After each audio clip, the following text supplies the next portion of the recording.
Hey guys, so I know this is a little bit of a different setup for me. I usually do my shows just as a podcast and I only do them, post them on SoundCloud, but I wanted to get this one up because on YouTube because I kind of felt like this movie, I don't know that any of my friends are going to come see it, and I do my podcast with a few of my friends, or I've been trying to do that, so I figured I'd just do this one kind of on my own and give you a little bit of background on it. So I watched this movie, I think 2 days ago, and I honestly can't stop thinking about it. I think when I saw the trailer, I really wanted to see it, just because I've always been interested in documentaries in general, and kind of, I don't know, I think, obviously you have documentaries that are swayed a certain way sometimes where there's a political agenda attached to them, or any sort of agenda. I mean, that's the whole point, right?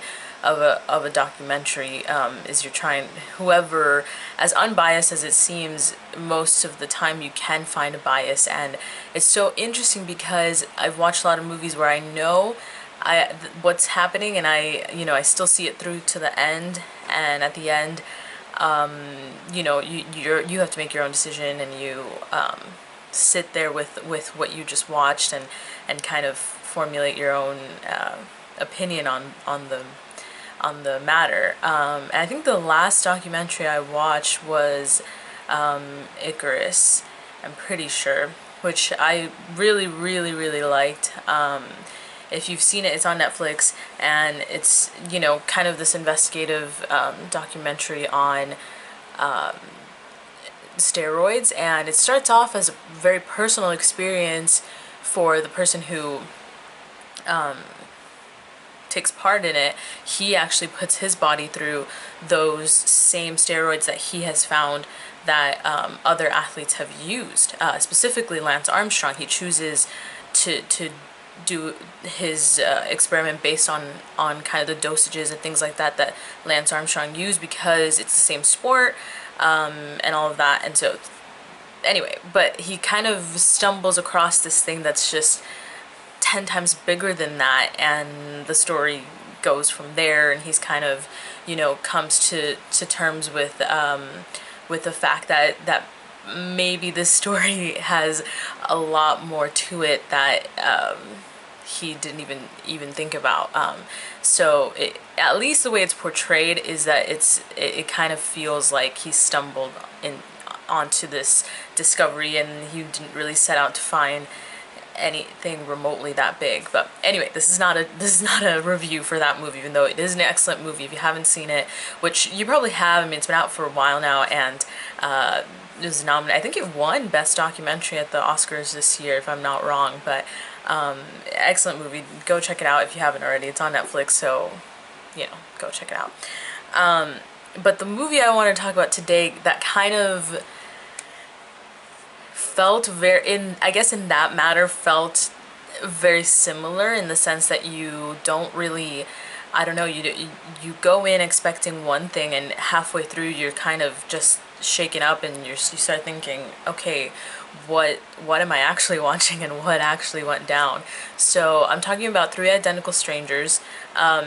Those of you old enough to remember might have seen the newspapers on these three twins. Those of you that are old enough to remember, maybe you've seen the newspapers, or your parents had seen the newspapers of these triplets that found each other in college. They were separated at birth, and then they found each other later on as they were attending college at, I think, 19 years old.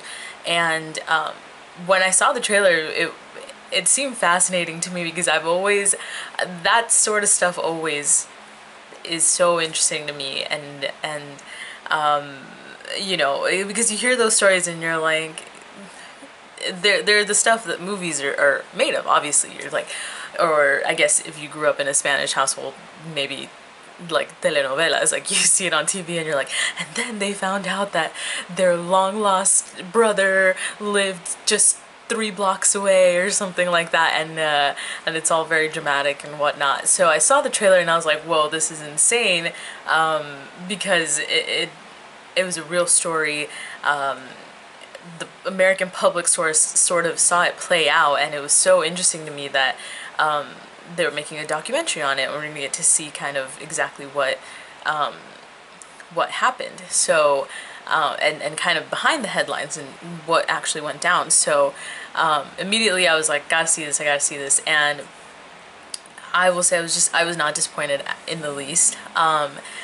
It moves very fast, so you kind of get through that whole story of how the three of them met within the first 25 minutes of the movie. So to me, I remember thinking like, okay, well there's obviously got to be more to this story if we're done in 25 minutes. We're already through the story of how they met and all that jazz. Like, what else is there to it?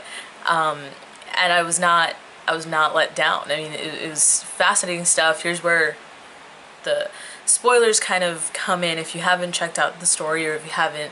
I feel like I'm talking about like kind of a, you know, maybe not a historic event, but kind of, because it's already, you know, it was all in all the newspapers. The story itself is I don't know, something like, the story broke in the 80s, so, you know, the story itself has been known for a while, but I guess the reality of what's now going on with the triplets is not so well known, hence the interest in the story still and in the documentary. So, and obviously I do think the editing in it is incredible, because you can have a story like that and still have it be not as captivating. So it's an amazing film on its own. If you go see it, you know, you'll notice certain things that they do that just like, I think that's how every documentary should feel. I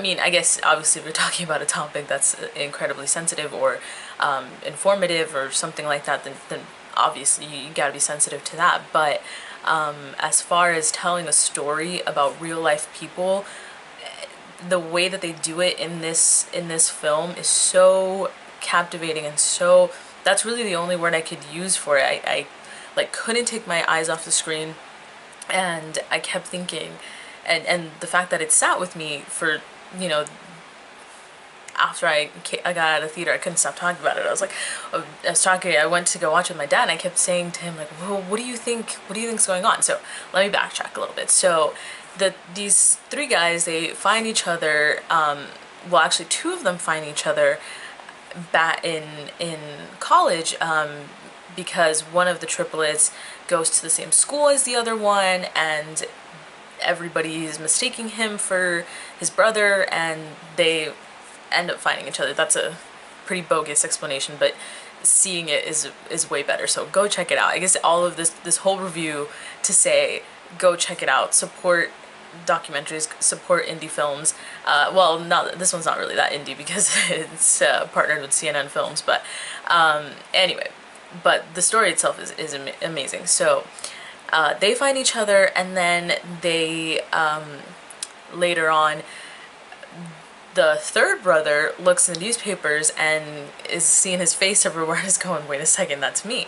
So so he gets in touch with them. They all meet. They all find out they were adopted from the same adoption agency. The other element that kind of, to me, that was thrown into the mix, that to me I was like, okay, this is like, these are the kind of stories I love to hear, was the fact that they were all from New York, and I'm a sucker for anything New York. If it was shot in New York, really, if it was shot in New York, if it like takes place in New York but like they didn't actually shoot there, then that's kind of phony to me. But if they shot in New York, or, you know, whatever, they have scenes, like certain scenes in New York that are super cool, I'll usually go watch it. But they all were born and raised in New York, some upstate New York, some not. But anyway, there's an adoption agency in New York that all three of them came from, and obviously it's interesting because as the story goes on, you kind of understand you understand that the adoption agency knew that they were all brothers and they were separated, and they didn't tell any of the parents what was going on, because they thought it would be easier to place the triplets, not telling the parents that there were two more. And you're kind of fed that at the beginning of the story, and as it develops, you find out that that's not the case, that there's so much more to it. And in reality, they had taken part in a scientific study, with a psychiatrist that was trying to understand the different effects that could take place in children that were separated from their siblings, specifically twins and triplets, that were separated from their siblings and grew up in different environments, and see what kind of effect that would have on their psychological upbringing and their development. And so that's kind of what's at the root of the story, and the study was never published. And you find out that the study is under seal at Yale University until 2066, and you kind of follow their journey into finding out what exactly is in the findings of the study. What happened? What were they able to find out? Why is it so secretive? Why can't anyone get into the study? And them specifically being subjects of the story, not having access to the results, it is very intriguing. And you find out who it's funded by, and it's an organization here in New York. And it's always interesting to me when a big organization or a big company or something like has that private research taking place, and you wonder, well, what's the motive behind it? What is it that they're trying to find? What is it that they maybe prove that they didn't want to prove? And I'm not a big science person at all, so in that sense I was kind of like, I was paying really close attention to kind of understand everything, because they do talk to some experts and stuff, but it's easy enough that I can understand it. For sure it's easy enough that any viewer can understand it. But it is so crazy, because you're sitting there thinking, okay, well, what is it that they're trying to hide in this study? And to be honest, it could be not as shocking as maybe we're thinking it is, but it could also be something that would be an awful thing for the subjects to find out. And they kind of hint at that, because they start to realize that there's a pattern going on with all of the subjects of the study, in that all of them have, all of the twins, all of the triplets have some relation with mental illness, whether that be that they themselves suffered with something, or their parents did. And they start to hypothesize that maybe they were chosen because of their mental health history, and of course it is just it isn't something that can be proven, because they obviously don't know. They don't even know how many people were involved in the study. They estimate, and given what the very limited information the adoption agency gives them, they estimate that it could be 6 to 8 pairs of twins and triplets. But they don't know if that number is correct, because none of the results were ever published. And they talked to a few people that were close to the study. They kind of sorry for the quick change of scenery, but as I was saying, they do get to talk to some of the people that were involved in the study. Mainly, I think they were people who left the study. If I remember correctly, there were just 2 people who ended up leaving the study early and not taking part in the rest of it, so they don't really know what the results were either, but they could attest to what the early stages of it entailed. So they talked to one of the assistants of the psychiatrist that ran this study, that was in charge of this study, and she gives an interesting answer as to them trying to find out, kind of once and for all, the whole nature versus nurture thing, and that's putting it incredibly in simple terms, like in the most simple terms that I can think of, because I'm an idiot when it comes to that stuff. So obviously there's a lot more to it, but she talks about how at that time it wasn't necessarily something that seemed malicious. It wasn't anything that seemed like it was going to cause any sort of harm to the people that involved in the study, at least not the way that he explained it to her. And this doctor, the way that he explained it to her, and kind of what he wanted to set out to find, or to disprove rather. So she talks about how the similarities between the twins and the triplets was incredible, because they didn't know each other, they didn't even know the existence of the others, and once they found each other, the characteristics, the traits, everything, whether it be physical or personality-wise, it all matched up very seamlessly. They all had very similar traits, and that was something that sort of, you know, was a little bit shocking, because they had very different upbringings, and she kind of wanted to make the point of saying that perhaps this was something that was a hard pill to swallow, in the sense that we all like to think and there was a little sequence that again stuck with me, that where she's talking, and all you see is like people in New York bustling about in the streets, and over it you hear her, and she's saying, you know, we want to think that we're individuals, we want to think that we have our agency, and really sometimes it is just something that is in your DNA to have certain traits, to have certain interests, certain events happen in your life, and that just doesn't sit well with me, the fact that we don't, you know, we have no control over certain things. I don't know, and that's what I'm saying, in the sense that it makes you think, and it makes you just sit with that, because it's not just a story that you hear, you're hearing it from, obviously throughout the whole thing, you're hearing from the triplets, and again, another spoiler, you know, you end up seeing only two of the triplets, and so that question is in your mind of, like, you know, what happened, because they're relatively young. I think they're in their 60s or something, and but you're only hearing from two of them, so you don't find out till almost, I'd say, 3/4 of the movie in.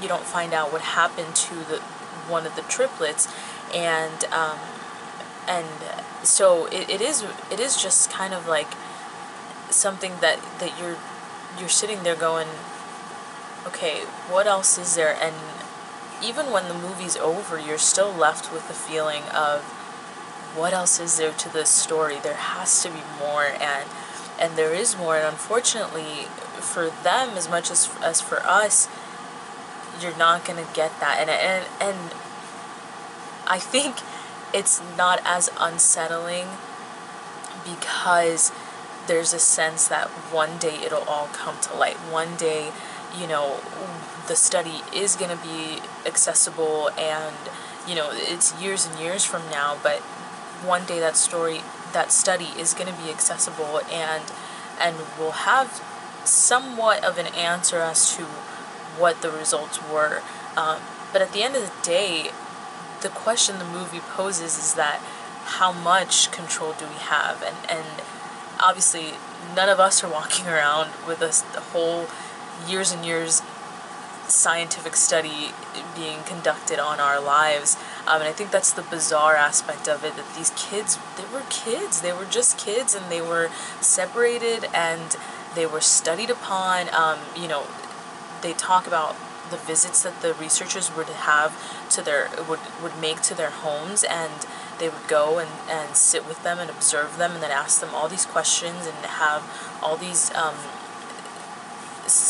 tests to see how they were developing for years and years. And obviously there are all kinds of studies going on, and so again, one of the things that the assistant researcher said was that none of it was intended to be malicious. Now, I can understand that, but there's a line also in the trailer, so this isn't ruining anything, but in the trailer where they say, when you're messing with human lives, that's not something that is acceptable. So, and she kind of excuses it by saying, in the 50s, 60s, this wasn't something that was thought to be an unethical thing. And again, I can understand that, I guess, but you're hearing the story again through David, Bobby, and Eddie, the actual triplets. You're hearing the story through their eyes, and the way that it affected them, did have maybe,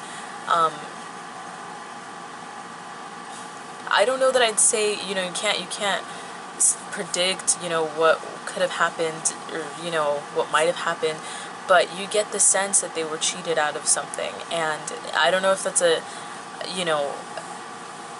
blanket statement, and whether or not that's an accurate statement to make, but obviously, having lost those years, there's a person in, I think it was one of the triplets' grandmas or their aunt, I don't remember, but she says they didn't have the opportunity to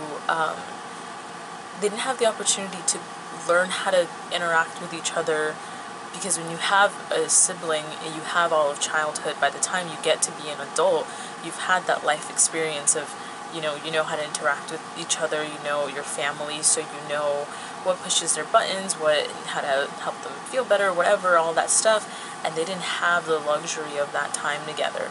And so that is super interesting to me, because again, it's that question of what could have happened had they known. And another interesting thing is that they all grew up within a 100-mile radius of each other, which is insane. And it kind of makes you wonder, like, well, man, do I have some sort of, what if there's someone out there with my face walking around?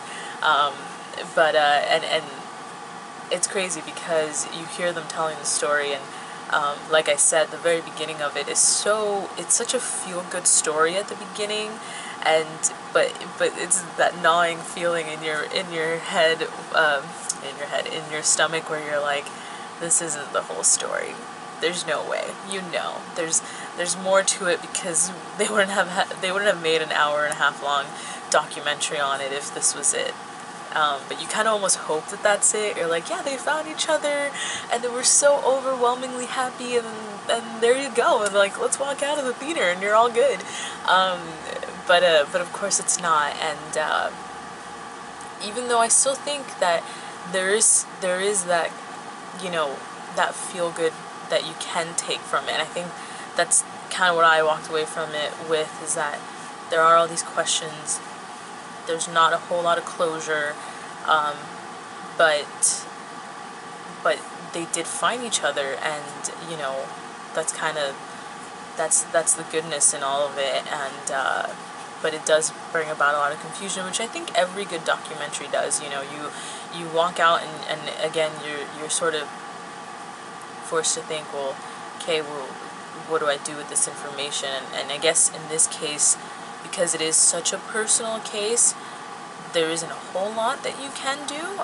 There isn't a whole lot of call to action like some documentaries will have, but there is an empathy that you can feel for these people, and you can sort of think about how that relates to the human race in general, and how you just never know people's stories. And that's, like I said before, the reason I love New York stories so much is because there are millions and millions of people in this city, and you hear so, like, a fraction, a tiny, tiny, tiny little fraction of their stories if you're lucky enough to interact with them, if you're lucky enough to talk to them. And obviously that's everywhere in the world, but I say this because, you know, I get on the subway every day, I get on the train every day, and I see all these people, and they come from all different walks of life and different countries and different continents, and you wonder, or at least I do when I see them, I wonder, what did this person,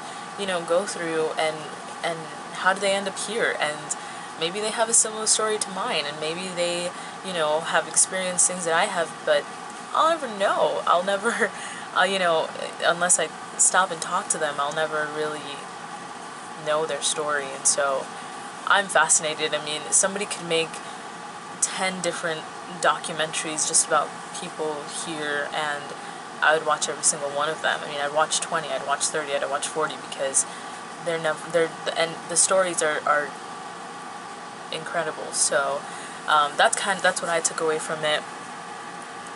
Such a well told story, and you kind of, you know, get swept up in the fact that this is a real situation that happened, and you feel for these people. So if it's playing anywhere near you, I know it was set to get a wider release. It's done incredibly well box office wise, so, you know, I think it should be going into more theaters soon. But if you're near a big city that is playing it, definitely go check it out. You won't be disappointed, and you'll just think about a lot of things. So yeah, it's definitely a worth your time, in my opinion, so go check it out. I'm still hoping to review Won't You Be My Neighbor. I don't know exactly how long it's been out, so hopefully it's not going out of theaters anytime soon, but I'm hoping to review that next, and look at a few other films that are coming out this summer. Sorry to Bother You, and Black Klansman I really want to check out. So way more film reviews coming your way. I was gonna do maybe a separate one on Skyscraper, because I also checked that out this week, but I don't ever want to be